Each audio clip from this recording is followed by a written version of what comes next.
सबसे पहले इस संवाददाता सम्मेलन में आए हुए मैं अपने सभी पत्रकार साथियों का, और मैं देख रहा हूं कि कुछ ऐसे दोस्त भी हैं जगह की कमी के चलते कमरे में आ नहीं पाए हैं लेकिन सुन रहे हैं बाहर खिड़कियों से।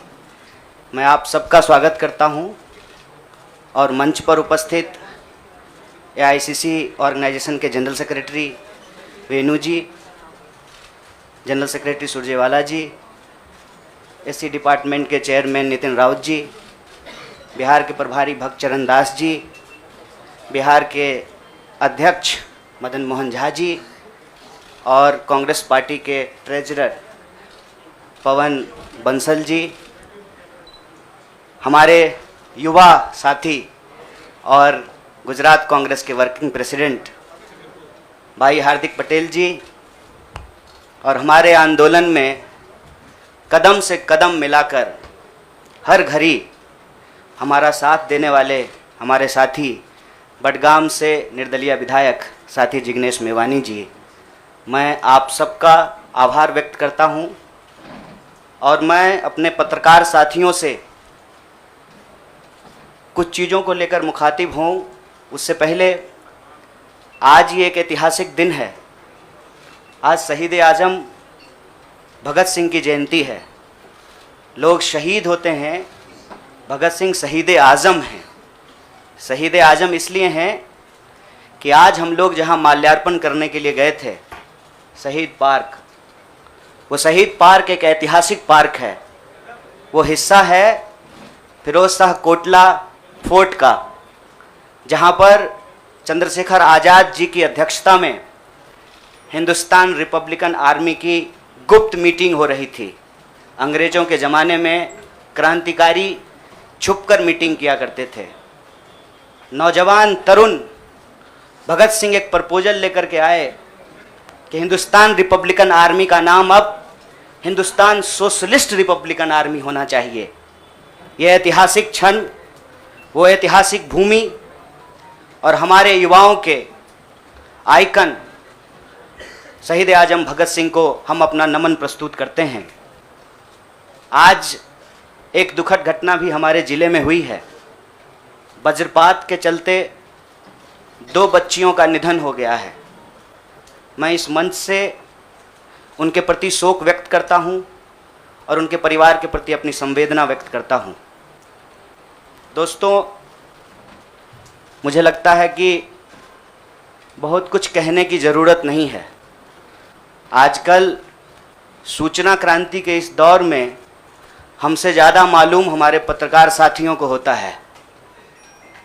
तो बेहतर ये होगा कि आप सवाल पूछें, मैं आपका जवाब दूं। लेकिन आप सवाल कहाँ से पूछेंगे और आपके मन में कौन से सवाल चल रहे हैं, इसका थोड़ा सा अंदेशा है, मुझे थोड़ा अंदाज़ा भी है।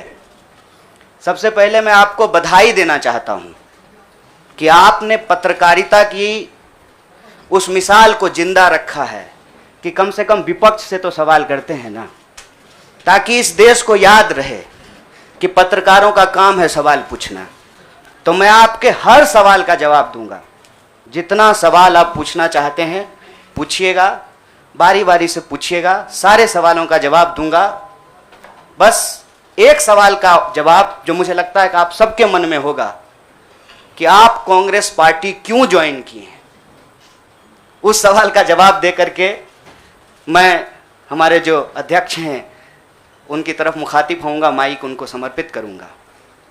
मैं कांग्रेस पार्टी इसलिए ज्वाइन कर रहा हूं कि मुझे ये महसूस होता है कि इस देश में कुछ लोग, वो सिर्फ लोग नहीं हैं, वो एक सोच है।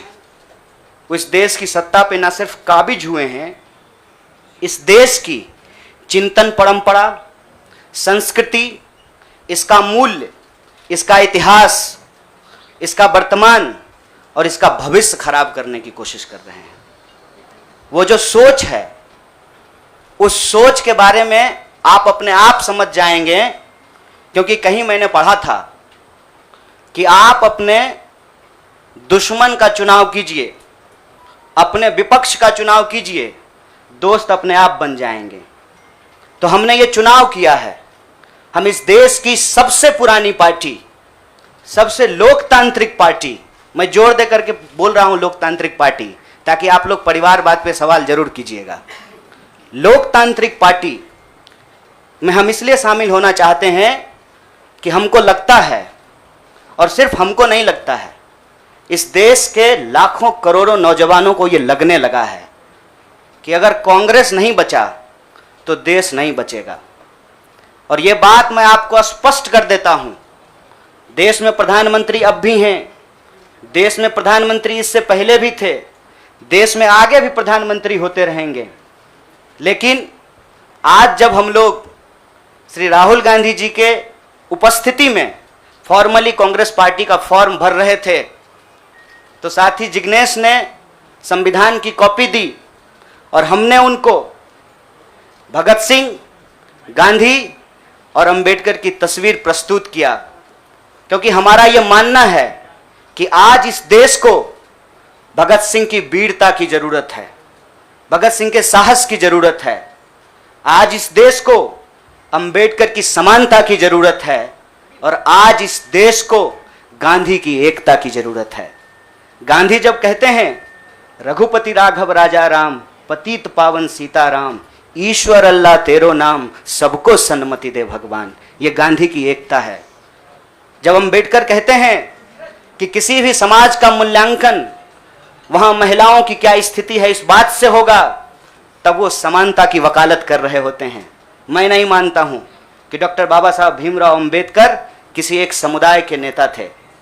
कांग्रेस पार्टी ने, संविधान सभा ने डॉक्टर बाबा साहब भीमराव अंबेडकर को संविधान बनाने की जिम्मेवारी दी, और उस संविधान के प्रियम्बल में यह लिखा है, हम भारत के लोग भारत को एक प्रभुत्व संपन्न समाजवादी धर्मनिरपेक्ष लोकतांत्रिक गणराज्य बनाने के लिए, इसमें समानता न्याय के मूल्य निहित हैं।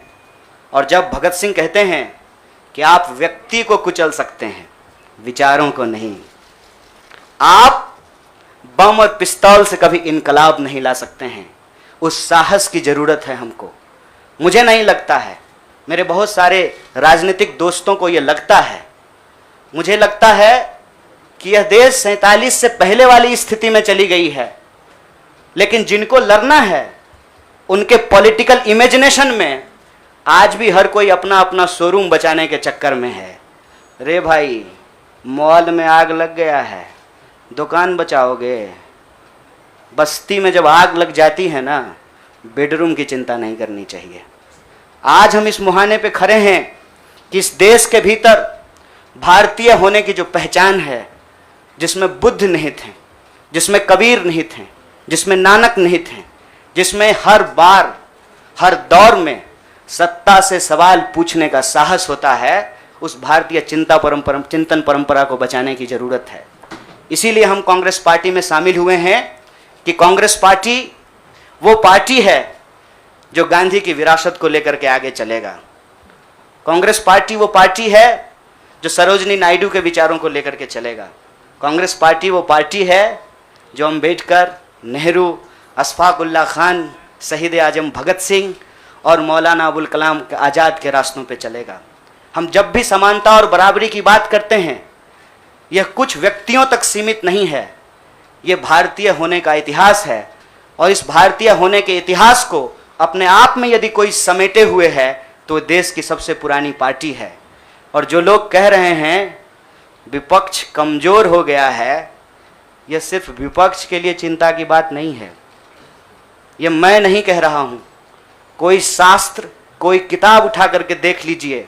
जब विपक्ष कमजोर हो जाता है, सत्ता तानाशाही रुख अख्तियार कर लेती है। इसीलिए देश की सबसे बड़ी विपक्षी पार्टी, मैं कोई गुनागणित नहीं कर रहा हूं, लेकिन मुझे यह बात सीधे तौर पे समझ में आ रही है कि देश के लोकसभा में 545 सीट हैं, 200 लगभग सीट ऐसे हैं जहां भाजपा के सामने कांग्रेस के अलावे कोई विकल्प नहीं है। मैं ये नहीं कह रहा हूं कि मेरी जिम्मेवारी सिर्फ एक पार्टी के लिए है लेकिन जो पार्टी सबसे बड़ी पार्टी है, सबसे बड़ी विपक्षी पार्टी है, उस पार्टी को अगर नहीं बचाया गया, अगर बड़े जहाज को नहीं बचाया गया, छोटी छोटी कश्तियां भी नहीं बचेगी। इसीलिए, और मैं जब यहां बैठा हुआ हूं, मेरे इतिहास को, मेरे वर्तमान को लोग देख रहे हैं। बहुत सारे सवाल हैं, वो आएंगे, उनका जवाब मैं दूंगा। लेकिन यह जो ऐतिहासिक जिम्मेवारी है, उस जिम्मेवारी से मैं अपना मुंह नहीं मोड़ सकता हूं। मैं जहां पैदा हुआ, जिस पार्टी में पला बढ़ा, उसके प्रति मैं आभार व्यक्त करता हूं। उसने मुझे सिखाया, पढ़ाया, लड़ने का जज्बा दिया है। लेकिन उस पार्टी के साथ साथ मैं उन लाखों करोड़ों लोगों को भी धन्यवाद देना चाहता हूं जो किसी पार्टी से जुड़े हुए नहीं थे। अपने स्कूल के व्हाट्सएप ग्रुप में जब हम लोगों के ऊपर अनावश्यक आरोप मढ़े जाते हैं तो अपने दोस्तों से लड़ रहे थे, अपने घरों में डिनर टेबल पर लड़ रहे थे। लोगों की दोस्तियां टूट गई हम लोगों के आंदोलन के समर्थन में, और मैं मजाक नहीं कर रहा हूं, लोगों के डिवोर्स तक हो गए।